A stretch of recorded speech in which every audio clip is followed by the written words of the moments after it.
I'm working on a mock weave basket, and I did my first row of the wall, so this is my base. I have my ridge here, and then I worked double crochets all the way around. So to start that round, I had a chain 2, which I said counted as a stitch, and then I worked the rest of the way around.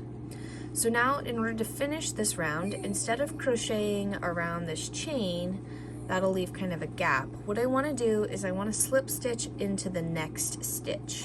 And I'm going to do so fairly loosely.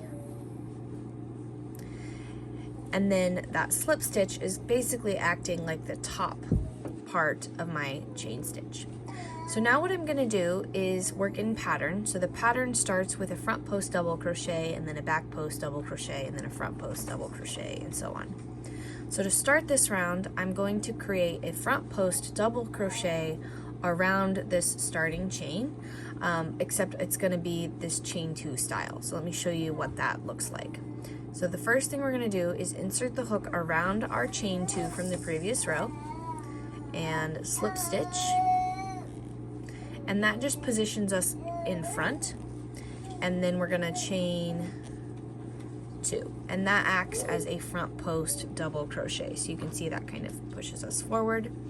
And then the next stitch is going to be a back post double crochet, so we're going to yarn over, insert the hook from the back around the next post, pull up our loop, and complete that double crochet as normal. And then the next stitch will be a regular front post double crochet,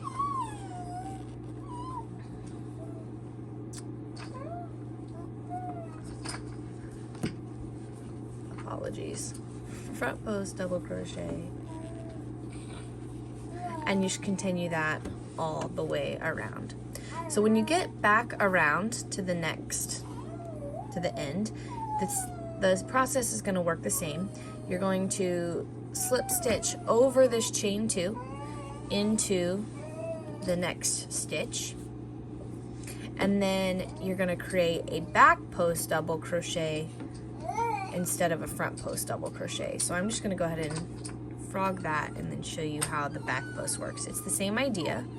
So you've crocheted over the chain into the next stitch.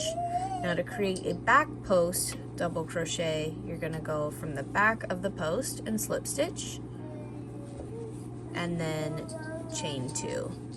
And you can see how that creates a back post effect. And then you'll continue around alternating front post and back post.